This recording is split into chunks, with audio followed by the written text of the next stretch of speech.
बलात्कार रोकना है तो वेश्यावृत्ति को कानूनी दर्जा दिया जाए, ये विवादास्पद बयान है कर्नाटक के लिंगायत समुदाय की धर्मगुरु माते महादेवी का। महादेवी ने सरकार से अनुरोध किया है कि वेश्यावृत्ति को वैध कर दिया जाए। हालांकि उनके इस बयान का चौतरफा विरोध हो रहा है। महिला संगठनों के अलावा राजनीतिक दल भी माते महादेवी का विरोध कर रहे हैं।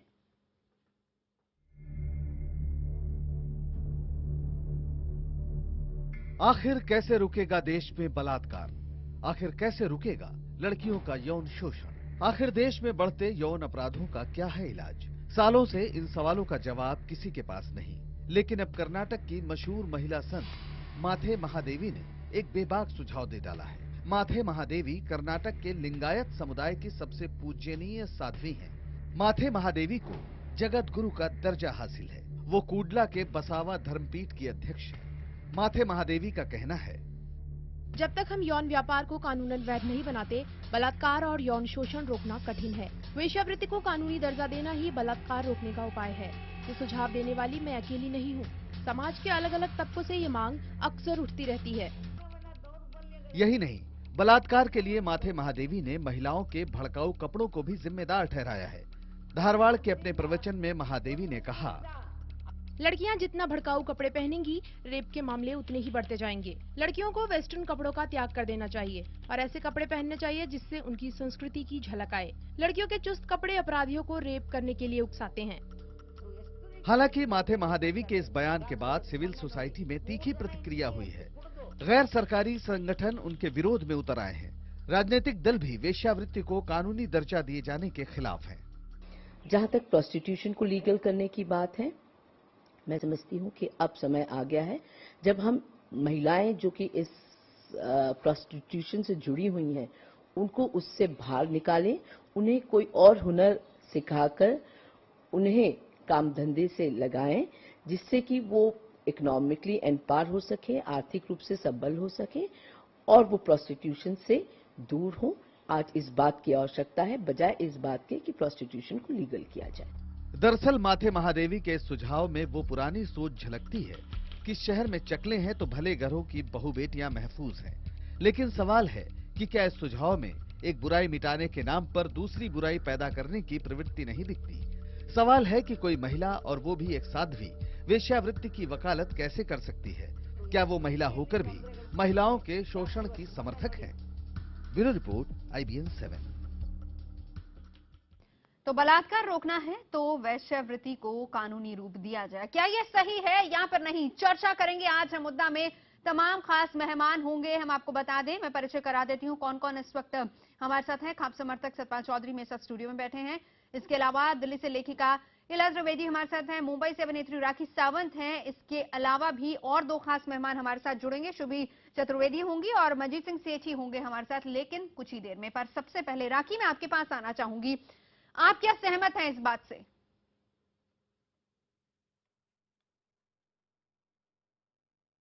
जी, सबसे पहले तो मैं ये कहना चाहती हूँ कि किसी साध्वी ने ऐसे शब्द को इस्तेमाल किया है और साध्वी का काम होता है प्रचार करना और लोगों को सही रास्तों पर ले जाना। मुझे ऐसा लगता है कि किसी को बुरा न लगे तो मैं ये कहना चाहती हूँ कि आज लगता है उन्होंने सुबह की जो ऐसे जो बयान उन्होंने दिया है, तो लगता है उन्होंने सुबह की दवाई लेना भूल गई थी, डोज लेना, इसीलिए मुझे ऐसा लगता है कि उन्होंने ऐसा बोल दिया है। मुझे बहुत दुख होता है। राखी आपके ऑडियो में कुछ प्रॉब्लम आ रही है, हम कोशिश करेंगे कि वो ठीक हो जाए। सतपाल जी, मैं आपसे जानना चाहूंगी, क्या ये सही है या नहीं? आपकी राय इसमें क्या है? नहीं, हमारी तो पहले से राय रही है, ये साउथ इंडिया में और वेस्ट इंडिया में और पूर्वोत्तर राज्यों में बीमारी है। हमारे यहाँ तो खाप पंचायतों की वजह से ये देवदासी प्रथा, सती प्रथा, ये इस तरह के देह व्यापार की चीजें ये कभी पनप नहीं पाई। दिल्ली में राजा महाराजाओं के और उनके समय में, बादशाहों के समय में हरम खाने रहे, वो तब्दील हो गए चकला घरों में, वो अलग बात है, उनको उखाड़ नहीं पाए हमारे लोग। और लेकिन हमारा निरंतर प्रयास रहता है कि इस तरह की बीमारी जो, इस तरह के जो चीजें हैं उनको हटाया जाना चाहिए। ये सामाजिक बुराई का कारण है और इससे हम ये पूछना चाहते हैं साध्वी जी, जो प्रोस्टिट्यूट है, इस पेशे में है, वो महिला नहीं है। आप एक महिला को बचाने के लिए दूसरे महिला को ऐसे गंदे धंधे में वही बात हो गई कि एक क्राइम को आप रोक रहे हैं, उसके बदले में दूसरा क्राइम शुरू कर रहे हैं। मैं आपसे जानना चाहूंगी जी।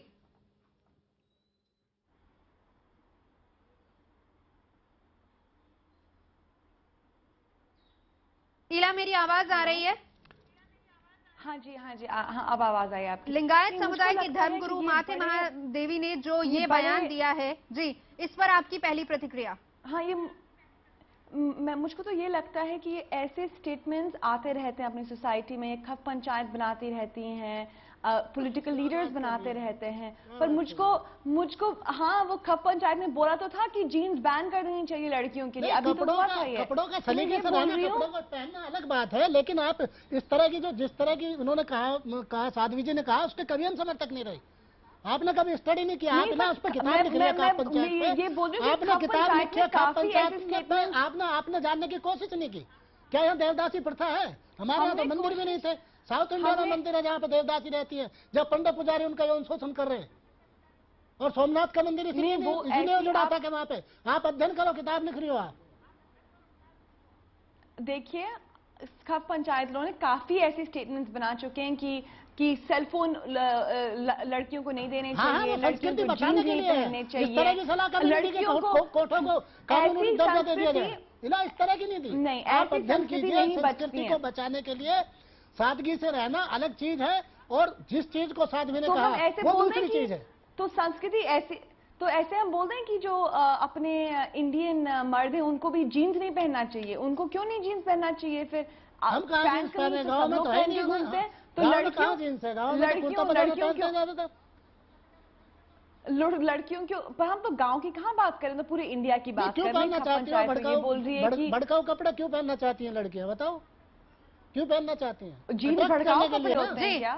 चलिए ठीक है, मैं हमारे साथ शुभी चतुर्वेदी भी जुड़ चुकी हैं। इरा, इरा मैं आपके पास आती हूँ, क्योंकि इरा की बात भी सही है सतपाल जी, क्योंकि ये लाइन भी इसमें ऐड ऑन की गई। इसमें एक और चीज लिखी गई है कि लड़कियों के भड़काऊ कपड़े पहनने से बलात्कार ज्यादा होते हैं। ये लाइन इसमें कही कि मैं इस पे इसका आपका रिएक्शन चाहूंगी। शुभी, मैं आपसे जानना चाहती हूँ, कर्नाटक के लिंगायत समुदाय के धर्मगुरु माथे महादेवी ने ये कहा है कि अगर बलात्कार को रोकना है तो वैश्यावृत्ति को कानूनी तौर पर मान्यता दी जानी चाहिए। मेरे दो छोटे से सबमिशन है इस बात पे। मैं स्वागत करती हूँ उनके स्टेटमेंट का, और ये बात मैं बहुत रिस्पॉन्सिबिलिटी और जिम्मेदारी से कह रही हूँ, क्योंकि इसके वजह से आज बहुत इंपॉर्टेंट इशू पे चर्चा हो रही है। एक है इशू इसमें रेप का। भारत में बहुत संख्या बढ़ रही है, और इस बात पे दृष्टि जानी हमारी सबकी बहुत आवश्यक है। ठीक और है, दूसरी, लेकिन नहीं, एक शॉर्ट पॉइंट, दूसरी बात हमारी ये है कि क्या वैश्यावृत्ति को लीगलाइज करने से रेप रुकेंगे?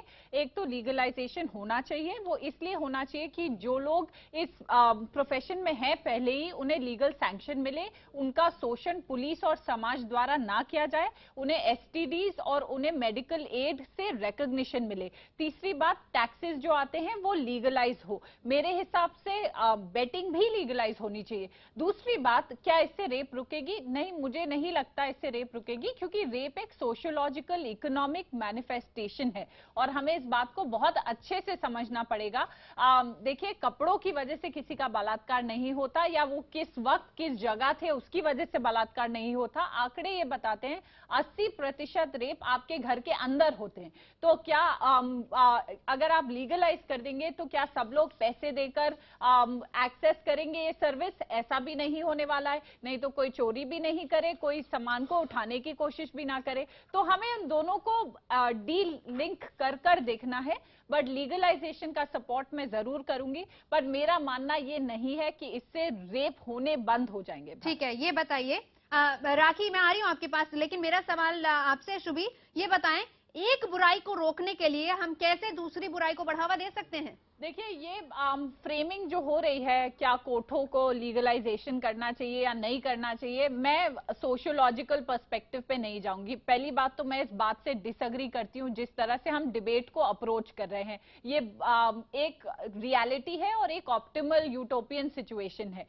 जब आप कपड़ों के ऊपर टिप्पणी कर रहे थे, मुझे लगता है जो कानून हमने सबके लिए बनाए और जो हमारे समाज के लिए उपयोगी हो, आजकल हम औरतों को इनकरेज कर रहे हैं कि वो बाहर निकले, पढ़ाई करें, इकोनॉमिक सोशल एम्पावरमेंट में जाएं, एजुकेशन एक्सेस करें। मेक इन इंडिया का आह्वान प्रधानमंत्री करके आए हैं। उस वक्त ऐसी रूढ़िवादी बातें बिल्कुल शोभा नहीं देती। अब ये बुराई है, उसको हम बढ़ावा दे रहे हैं। मुझे नहीं लगता जो इस तरह की हमारी सिचुएशन है उसमें कोई भी बदलाव आने वाला है इस कानून से। बस ये होगा, जो लोग हैं उनके लिए उनके लिविंग कंडीशंस बेहतर हो जाएंगे और जो हमारी प्रणाली है, प्रशासन, बहुत से सवाल शुभी इस पर और भी उठेंगे जो मैं आपसे पूछूंगी। राखी सावंत हमारे साथ है। जी राखी।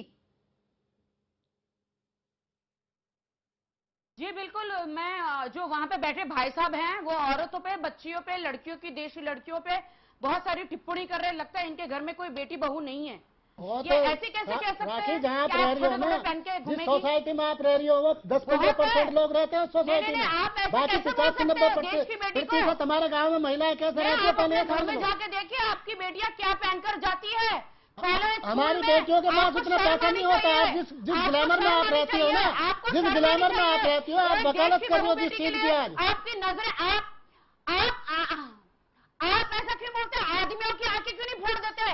जब आदमियों की अभी आपको ये मालूम नहीं है? अभी आपने ग्रामीण भारत देखा क्या? गांव का भारत देखा आपने? पहले गांव का भारत देखिए राखी, गांव का भारत देखिए पहले आपको पता चल जाएगा। पेट में रोटी खाने के लिए नहीं है, आप कपड़े की वकालत कर रही हो। पेट में रोटी खाने के लिए नहीं है, भुखमरी का शिकार आधे से ज्यादा इंडिया। क्या बात कर रही हैं आप? आप तो बंबई में रहती हो ना, ग्लैमर के बीच में, आपको भूख दिखाई नहीं देगी। ठीक है, ठीक और है। वो आपकी ओर करती है हमारे गाँव देहात में जो रहती है। ये देश 70% गाँव में बसता है।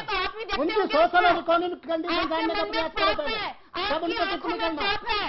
आपके मन में पाप है, आपकी आंखों में पाप है, आप पापी हो। पहले उनके खाने का जुगाड़ करो। आंखें लड़कियों की स्कर्ट पर जाती है।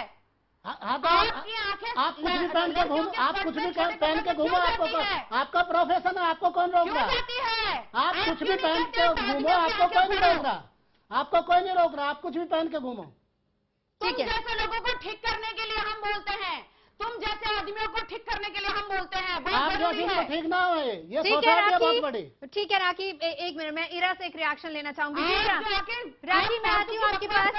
पता चल रहा है आप कितनी सलीकेदार। राखी मैं आती हूँ। इरा, पता चल रहा है आपकी बात। सतपाल जी एक मिनट। इरा, मैं एक स्टेटमेंट, मैं एक यहाँ थोड़ा सा टॉपिक, मैं थोड़ा सा स्विच करूंगी जो अभी यहाँ लड़ाई हो रही है उससे। मैं ये बोलना चाहूंगी, एक प्रोस्टिट्यूशन में मैं कमेंट करना चाहूंगी। अभी मैं हमको काफी यहाँ पॉपुलेशन को मालूम नहीं है कि हमारे कंट्री में प्रोस्टिट्यूशन और सेक्स वर्क इलीगल नहीं है। ऐसा नहीं है कि वो बिल्कुल इलीगल है, अभी वो लीगल है सेक्स वर्क, पर उसमें बहुत सारे रूल्स लगे हुए हैं सेक्स वर्क पे कि हम लोग 200 मीटर्स के पास एक स्कूल नहीं होना चाहिए, जो ब्रॉथल है वहाँ पे बच्चे नहीं रहने चाहिए, वहाँ पे लोग जो सेक्स वर्कर है इसको किसी को सपोर्ट नहीं करना चाहिए। तो इसलिए आई रियली थिंक कि ये रूल्स जो है प्रोस्टिट्यूशन के आसपास, इनको हमको थोड़े से फ्री करने पड़ेंगे। अच्छा ये बताइए, आप इसकी फेवर में हैं इला? आप इसकी फेवर में हैं कि आई बिलीव, मैं फेवर में हूँ, लीगलाइज कर देना चाहिए कि जो ये इंडस्ट्री, बिकॉज इसमें बहुत करप्शन है। मैंने अपनी बुक में इंडिया इन लव में बहुत ज्यादा टाइम इस पे रिसर्च किया है, और जब मैं वहां गई और सेक्स वर्कर से बात की, उन्हें बोला इतना करप्शन होता है, हमको तो पैसे मिलते ही नहीं है। जो यहाँ पिम्प्स होते हैं और पुलिसमैन होते हैं, यही ले जाते हैं अपना पूरा पैसा। तो आई रियली फील कि हम लोगों को थोड़ा सा सेक्स वर्क लीगलाइज कर लेना चाहिए। इससे ही जो रिस्पेक्ट और इज्जत मिलेंगी इन औरतों को। इससे क्या रिस्पेक्ट और इज्जत मिलेगी सतपाल जी? पता नहीं किस तरह का तर्क दे रही है। महिलाओं को एक तरफ महिलाओं की इज्जत की बात कर रहे हैं, उनके सम्मान की बात कर रहे हैं, नारी के अस्तित्व की बात कर रहे हो, दूसरी तरफ कह रहे हो आप उन्हें प्रोस्टिट्यूट बना दो। आप पता नहीं किस सभ्यता की बात कर रहे हैं, हमारे समझ में नहीं आ रहा। आपको उन्हें मुक्त कराने से कोई अपनी खुशी से नहीं। आप क्या सोच रहे हो, जो सेक्स वर्कर है वो अपनी मर्जी से सब काम कर रही है? नहीं, आपने अध्ययन किया होगा, किताब लिखी है, जो प्रोस्टिट्यूशन के पैसे में है, क्या वो अपनी मर्जी से वो सब कर रही है? क्या वो बलात्कार नहीं है? बलात्कार की सजा नहीं आता वहाँ? नहीं, मैंने इनसे काफी बात की है, और काफी सारी औरतें हाँ अपने खुद के चॉइसेस इस इंडस्ट्री में है, उनके बच्चे हैं, उनकी फैमिलीज हैं, वो सपोर्ट कर रही हैं, इनकी ये चॉइस है। वो भी कोई आया बन सकती थी, पर ये नहीं बनना चाहती, वो सेक्स वर्कर्स हैं और उनकी राइट है, उनकी ह्यूमन राइट बन जाएगा। अगर इसको लीगलाइज कर दिया जाए तो ये एक ट्रेड बन जाएगा, व्यापार बन जाएगा, और फिर उसके बाद वुमेन ट्रैफिकिंग जैसी बहुत सी घटनाएं भी सामने आएंगी। मैं आपको एक चीज बताऊंगी, जो सेक्स वर्क है ये इस दुनिया का सबसे पुराना प्रोफेशन है, इस दुनिया का। ठीक है, तो राखी, ये प्रोफेशन कभी जाने नहीं वाली है। ठीक है, राखी, और राखी, इसलिए यही मैं शुभी एक मिनट, राखी का एक रिएक्शन ले इन लूं। औरतों को। इरा एक मिनट जी,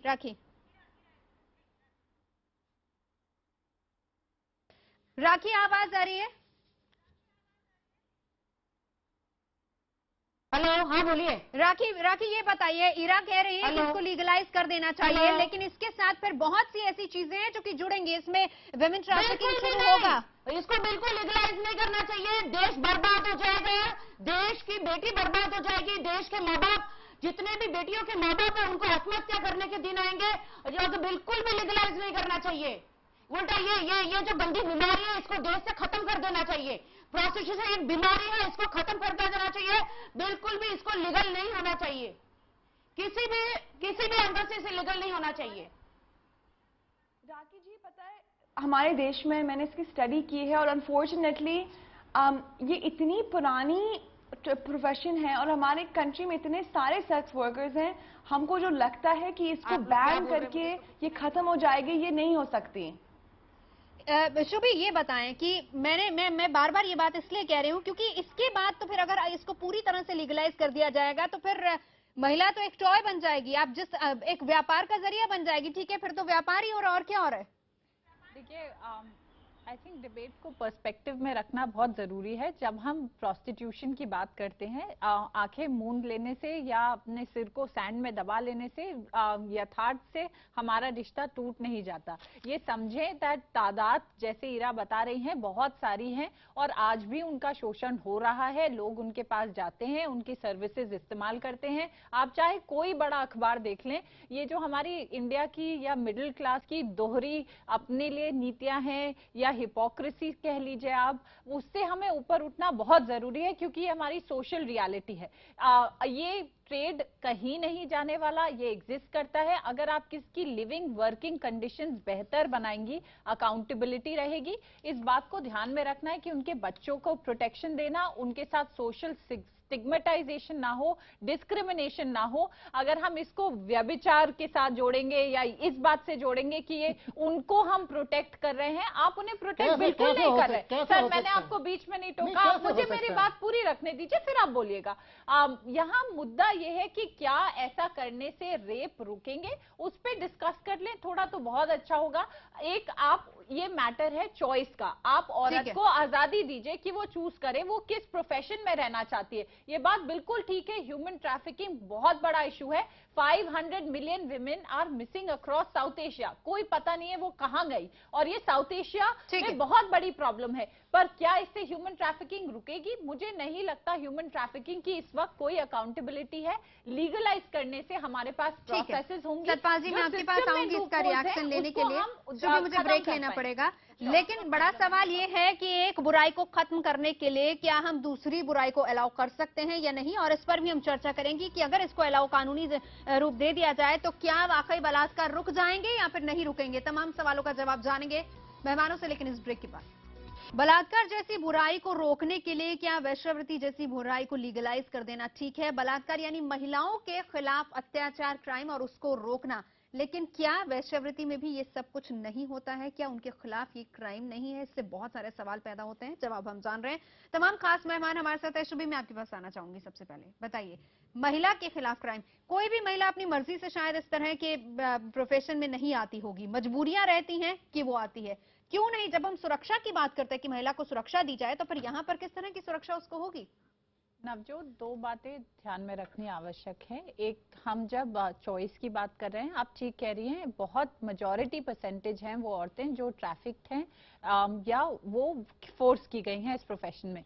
बट ऐसा बिल्कुल नहीं है कि ऐसी औरतें नहीं हैं जिन्होंने ये चूज किया कि बाकी जो प्रोफेशंस थे या वो माइग्रेंट लेबरर्स थी वहां उनका शोषण हो रहा था, उनको लगा। और जो लोग सिविल सोसाइटी से हैं, जो इनके साथ काम करते हैं, समय व्यतीत करते हैं, बात करते हैं, वो टेस्टिफाई करेंगे कि ये उनकी अपनी चॉइस है, और हम अगर लीगलाइज करते हैं तो हम उनका वर्क एनवायरनमेंट बेहतर बनाते हैं। रेप की बात करना बहुत आवश्यक है, क्योंकि एक तो इफेक्टिव डेटरेंट होना जरूरी है, पनिशमेंट श्योरिटी हो, फास्ट ट्रैक हो और जल्दी हो।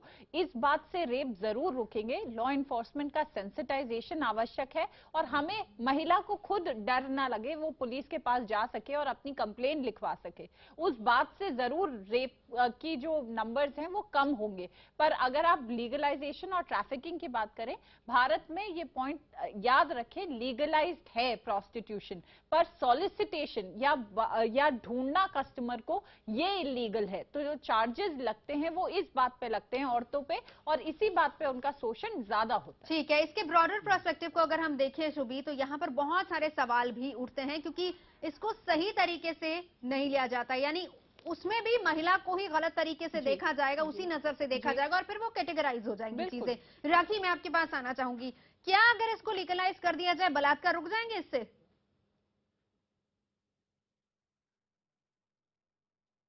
देखिए, फर्स्ट ऑफ ऑल मैं आपको कहना चाहती हूँ कि मोदी जी ऐसा कोई कानून पास करेंगे नहीं, डेफिनेटली होगा ही नहीं। मैं विश्वास रखती हूँ कि ऐसा कोई लॉ नहीं आएगा कि प्रोस्टिट्यूशन लीगल हो जाए। बहुत ही दिक्कतें होगी, बहुत ही प्रॉब्लम्स हो जाएंगे, इसलिए क्योंकि आप देखिए 18 साल की लड़की होती है तो अपनी कुछ आवाज ठीक नहीं सुन पा रहे हैं। मैं सतपाल जी इसी सवाल का जवाब आपसे जानना चाहूंगी। यदि लीगलाइज हो गया तो मुझे लग रहा है कि पूरे हिंदुस्तान में शहर शहर में ये आवाज उठेगी कि हमारे शहर में भी कोटा खोला जाए। ये तो इस तरह का व्यभिचार फैल जाएगा। जब लीगलाइज हो जाएगा आदमी डरेगा ही नहीं, वो कहेगा भाई हमारे शहर में तो है ही नहीं, हमें तो आगरा जाना पड़ता है, दिल्ली जाना पड़ता है, मुंबई जाना पड़ता है, हैदराबाद जाना पड़ता है, कलकत्ता जाना पड़ता है। तो इतनी बड़ी बुराई पैदा हो जाएगी, उसके जो इफेक्ट है उन इफेक्ट को नहीं देख रही है, केवल उन चंद महिलाओं की इच्छा को देख रही हैं कि वो औरतें, वो महिलाएं अपनी मर्जी से इसमें आ गई हैं और उनको जो उनका अधिकार मिलना चाहिए। हम कह रहे हैं उनको उस बुराई से कोई, वहां उस गंदगी में, आप रेड लाइट एरिया में जाके देखो, कोई उस गंदगी में रहना पसंद नहीं करती है। हमको कोशिश करनी चाहिए कि उसको वहां से निकाला जाए, और वहां से निकाल के उसको जो मुख्यधारा है समाज की, उस मुख्यधारा में जीने का हक दिया जाए। लेकिन वहां पर एक्सेप्टेंस नहीं होती है ना फिर। अब सब उसी के लिए तो काम करने की जरूरत है। जो एनजीओ है देश भर में, वो काय के लिए काम कर रहे हैं, उसी के लिए काम कर रहे हैं वो लोग। उसकी नहीं होगी, उसकी अगली पीढ़ी की एक्सेप्टेंस होगी, कम से कम अगली पीढ़ी तो बचेगी। अभी तो स्थिति ये है कि जो बच्चे वहां पे हैं, जो महिलाएं इस पेशे में हैं, उनके जो बच्चे हैं, उन बच्चों की जो समाज में जो एक्सेप्टेबिलिटी है, जो समाज में उनको जिस दृष्टि से देखा जाता है, वो बहुत अच्छी दृष्टि नहीं है, और इसलिए वो समाज से कटे कटे रहते हैं, समाज की मुख्यधारा में नहीं आ पाते, सोशली और इकोनॉमिकली वो कभी डेवलप नहीं हो पाते वो। और अल्टीमेटली उनको वही काम करना पड़ता है उन्हीं कोठों पे, चाहे वो लड़का है या लड़की है। लड़का है तो उसे दूसरा काम करना पड़ता है, और लड़की है तो उसको उसी पेशे में जाना पड़ता है। ठीक है शुभी, मुझे नहीं पता ये फिगर्स और स्टेटिस्टिक्स कहाँ से आ रही हैं, बट जिन विकसित देशों में ये लीगलाइज्ड है वहाँ क्राइम कम है, औरतों के खिलाफ क्राइम कम है, और वहाँ जो बच्चे हैं उनको अपॉर्चुनिटीज मिलती हैं, वो चॉइस अपनी खुद लेते हैं। जो लोग इन महिलाओं के साथ काम करते हैं या इंटरेक्शन में रहते हैं, वो टेस्टिफाई इस बात से भी करेंगे कि उनके बच्चे स्कूल भी जा रहे हैं, एजुकेशन में भी। बीच में तो आप ये नहीं, आप ना बोले, क्योंकि मैं अपनी बात रख रही हूँ, उसके बाद आप बोलिए, वेस्टर्न कल्चरल, आपको बात बोलिए। वेस्टर्न कंट्रीज में जो इकोनॉमी पोजीशन है, इकोनॉमिकली और सोशली जो डेवलपमेंट है, वो हमारे यहाँ पे नहीं है। सतपाल जी एकदम ठीक बात है, और इसीलिए जो महिलाएं बाहर निकलने की कोशिश कर रही हैं और इकोनॉमिक अपॉर्चुनिटीज की एक्सेस करने की कोशिश कर रही हैं। एक तो हम ये नहीं चाहते कि पुरुष ठेकेदार हो या डिसाइड करें कि महिलाओं को कैसे रहना चाहिए, कैसे जीना चाहिए, क्या प्रोफेशन चूज करना चाहिए। ये लड़ाई हमारी आइडेंटिटी की है, हमारी चॉइसेस की है, और हमारी पॉलिटिक्स पर अगर ये लीगलाइज हो जाएगी तो फिर तो महिला खिलौना बन जाएगी पुरुष के हाथ का। ज्यादा फिर तो महिला और पुरुष के हाथ का खिलौना बन जाएगी। मुझे बिल्कुल नहीं लगता। अगर आप हम इसको भारतीय परिवेश में रखकर देखें। हाँ, बिल्कुल, मैं भारतीय परिवेश की ही बात कर रही हूँ। जिस तरह का शोषण, जिस तरह का वायलेंस आप इन औरतों के साथ देखते हैं, स्पेशली लॉ एनफोर्समेंट एजेंसीज, उनके पास इस चीज की भी एक्सेस नहीं है कि वो HIV प्रिवेंशन के लिए या सेफ सेक्स प्रैक्टिस कर सके। ये जब लीगलाइजेशन की बात हो रही है, मेन स्ट्रीम जॉब्स उनके लिए कोई वेट नहीं कर रहे हैं, उनके लिए खड़े नहीं है। आप कैपेसिटी बिल्डिंग की बात करिए, एजुकेशन की बात करिए, उनके लिए ट्रेनिंग की बात करिए, इफेक्टिव ट्रांजिशन की बात करिए, और वो पुरुष भी लाइए मेरे सामने जो उनको नौकरियां देने के लिए खड़े हैं या तैयार बैठे हैं। तो ये दोहरी मानसिकता हमें कम से कम ना दिखाई जाए, वो बहुत अप्रिशिएट। ईरा कुछ कहना चाह रही जी। ईरा। मैं ये बोल रही हूँ कि सुभी ने जैसे बोला है कि प्रोस्टिट्यूशन एज सच इलीगल नहीं है।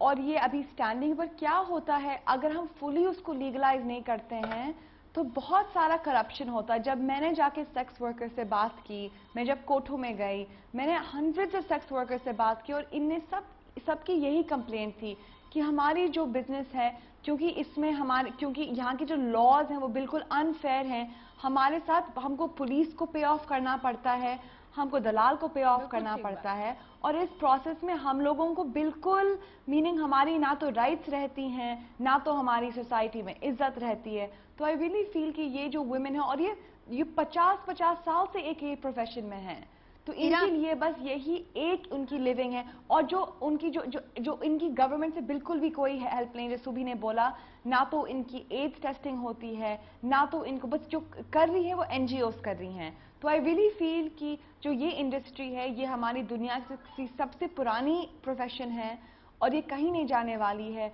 और लीगलाइजेशन के बेनिफिट्स ही हैं। और मुझको नहीं लगता जो सतपाल जी बोल रहे हैं कि लोग बोलेंगे हमारे शहर में क्यों नहीं कोटा है, हमको वहां जाना पड़ता है, आई डोंट थिंक ये ऐसा होने वाला है।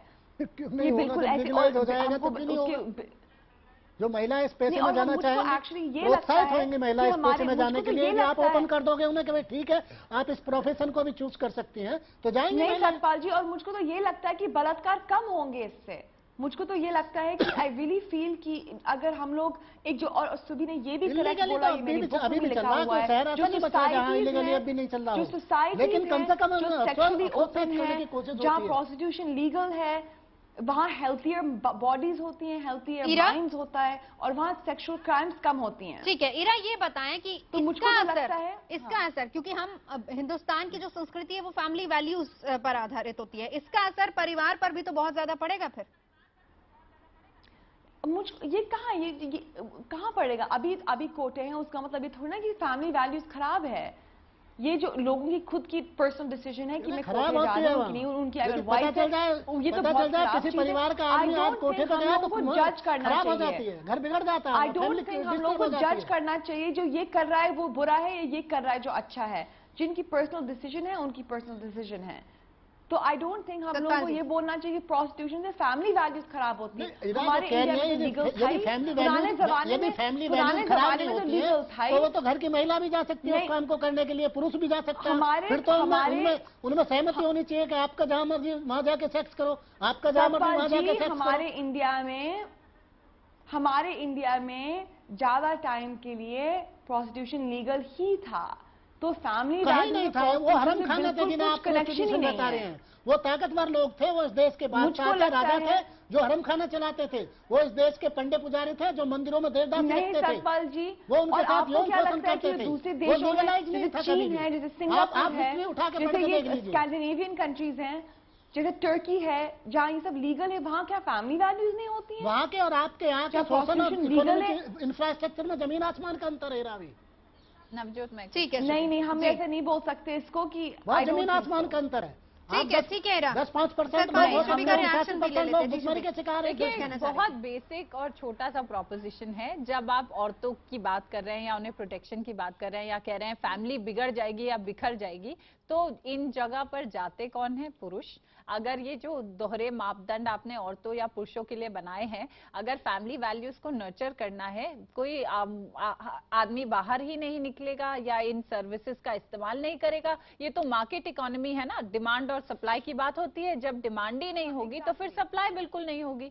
आप सब ऑनेस्ट हैं, सब अबव बोर्ड हैं और कोई भी ऐसी हरकत नहीं करेंगे। जब औरतें बाहर निकलती हैं तो आप कहते हैं हमें 7 बजे के बाद घर में चला जाना चाहिए, हमें स्कूल नहीं जाना चाहिए, नौकरी नहीं करनी चाहिए, हमारे कपड़ों की वजह से आदमी बिगड़ जाते हैं। दिक्कत वहां आती है जब पुरुष ये तय करना चाहते हैं कि औरतें क्या करेंगी, महिलाएं क्या करेंगी और किस समाज, किस प्रोफेशन और क्या चॉइसेस की बात होगी। तो मुझे ये इस बात से बहुत तकलीफ होती है कि फैमिली वैल्यूज घर से नर्चर होती हैं और ये ट्रेडिशन, ये हमारी संस्कृति इतनी फ्रैजाइल नहीं है। बहुत इज्जत है और बहुत प्राचीन और बहुत ही प्राचीन और vibrant multi cultural, multi ethnic एक संस्कृति है। तो मुझे नहीं लगता ये जो थपेड़े पड़ेंगे या आर्चीज कार्ड या वैलेंटाइंस डे या ऐसी चीजें आएंगी जाएंगी और हमारी संस्कृति बिगाड़ के चली जाएंगी। हमें समाज के ठेकेदारों से ये सुनने की जरूरत नहीं है कि क्या सही है क्या गलत है। बहुत सीवियर सोशल प्रॉब्लम है और ये लॉ एंड ऑर्डर प्रॉब्लम है, रेप, जिसपे हम बात करें, जिसपे फोकस रखें और उसको मिटिगेट करने के लिए क्या करने की आवश्यकता है उस पे ध्यान दें।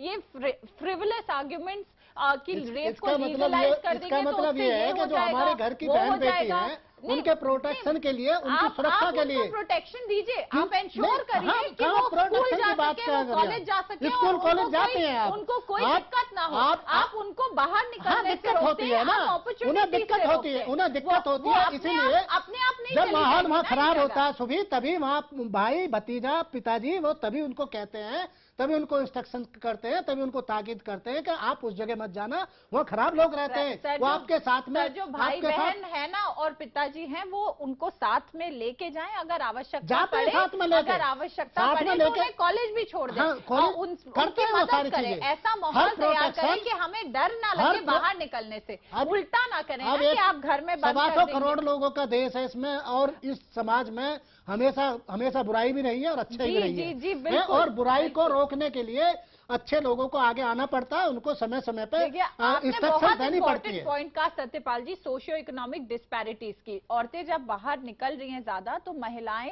पुरुषों की नौकरियां भी ले रही हैं। ये जो रेप और क्राइम्स कई बार इसलिए हुए कि आप सबक सिखा रहे थे औरतों को कि तुम बाहर कैसे हो, इतने बजे बाहर कैसे हो, या अपने पुरुष साथी के साथ बाहर कैसे हो। ये भी ये बताएं, अगर इस चीज को लीगलाइज कर दिया जाता है तो आपको लगता है कि बलात्कार रुक जाएगा फिर? नहीं, मैं बिल्कुल नहीं मानती कि इस बात से बलात्कार रुक जाएगा, मैंने ये कभी नहीं कहा। मैं शुरू से कह रही हूँ कि दोनों का कोरिलेशन एस्टैब्लिश करना बहुत मुश्किल है। बलात्कार एक बहुत जघिन और जटिल समस्या है जिसको आपको 5 तरीके से एड्रेस करना जरूरी है। आप क्या फैमिली वैल्यूज देते हैं, किन मूल्यों की बात कर रहे हैं, संस्कृति की बात कर रहे हैं ना, इज्जत भी होती है, ऑनर भी होता है, वो सारी चीजें वहां आ जाती है। लीगलाइजेशन ऑफ प्रोस्टिट्यूशन से हम उस कम्युनिटी की बात कर रहे हैं और वो हिपोक्रेसी मिटाने की बात कर रहे हैं, इसको एक सोशल ऑर्डर और रिकॉग्निशन देने की बात कर रहे हैं, जिसमें जो लोग हैं वो आप आंखें बंद कर लेने से वो गायब नहीं हो जाएंगे, वो वहीं रहेंगे, उनकी वर्क कंडीशंस इंप्रूव बढ़ावा तो मिलेगा ना, सेक्सुअली ट्रांसमिटेड डिजीजेस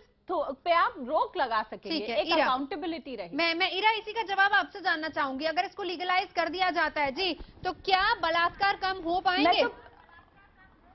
मैं एक दूसरा पॉइंट करूंगी कि हमारे देश में प्रोस्टिट्यूशन की जो है पिछले 5 साल में इंक्रीज ही हुआ है। तो अभी जैसे इलीगल है, या अभी इलीगल तो नहीं है पर इसमें काफी रूल्स हैं, पर उसका मतलब ये कम नहीं हुआ है, ये बहुत ज्यादा इंक्रीज ही हुआ है। तो ऐसा नहीं है कि इसको हम अगर हटा दें और मिटा दें तो फिर ऐसे ये बंद हो जाएगा। मुझको तो लगता है कि इसके ऊपर हम और रूल्स इलीगल कर दें तो मुझको लगता है कि ये और इंक्रीज हो जाएगा।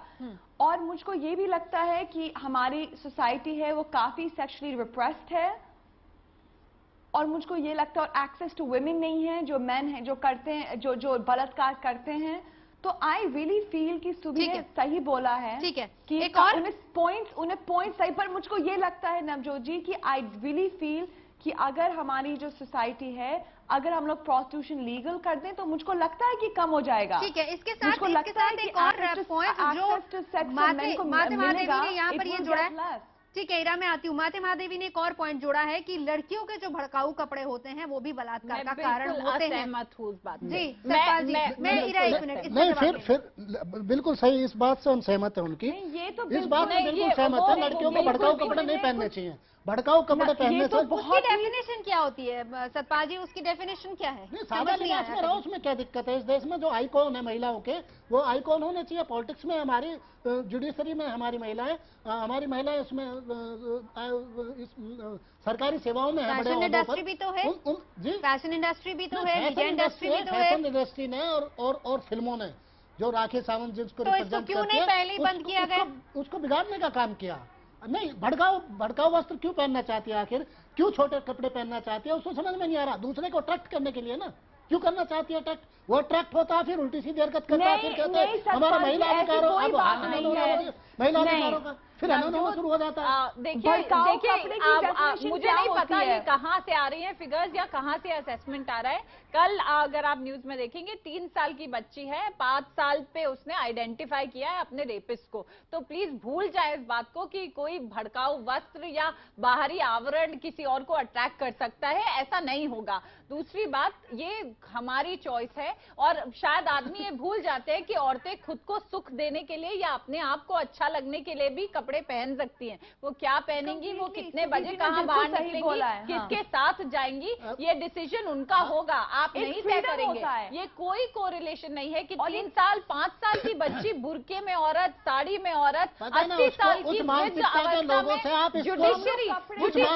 लोगों से सारी महिलाएं क्यों जोड़ती हैं, हमारी समझ में नहीं आ रही। जो दरिंदगी कर रहा है, जो 3 साल की 5 साल की लड़की के साथ जो बलात्कार करता, दरिंदगी करता, आप उससे इस चीज को क्यों जोड़ते हैं, हमारी समझ में नहीं आ रहा। आप क्या बात कर रहे हैं? लेकिन मानसिकता है ना, इसीलिए जोड़ा जाता है सतपाल जी, क्योंकि मानसिकता ऐसी है, आप वो मानसिकता को नहीं बदल पाए हैं। उसके बाद दोष कपड़ों पे आ जाता है। नहीं, हम कह रहे हैं जो उसमें उसको सजा मिलनी चाहिए, समाज भी उसको सजा दे, और जो इस तरह की दरिंदगी करता है मासूम बच्चियों के साथ में, वो किसी भी स्तर पर बलात्कार किसी के साथ भी हो, किसी भी उम्र की औरत के साथ हो, विकृत मानसिकता है और उसकी निंदा करिए। ठीक है 10 सेकेंड 10 सेकेंड मुझे वाइंड अप करना है, 10 सेकेंड। मैं बस ये सतपाल जी को बोलना चाहूंगी कि जो औरतें हैं वो कपड़े दूसरों को अट्रैक्ट करने के लिए नहीं पहनती हैं। ठीक है। जो हम लोग कपड़े पहनते हैं वो अपनी खुद की फ्रीडम होती है, अपनी एक्सप्रेशन होती है। हम लोग कपड़े दूसरे लोगों के लिए नहीं पहनते, हम लोग कपड़ों अपने लिए कि अपनी खुशी के लिए करते हैं। ठीक है आप सभी आप सभी यहाँ पर आए चर्चा के लिए बहुत बहुत शुक्रिया। तो मुद्दा में आज बस इतना।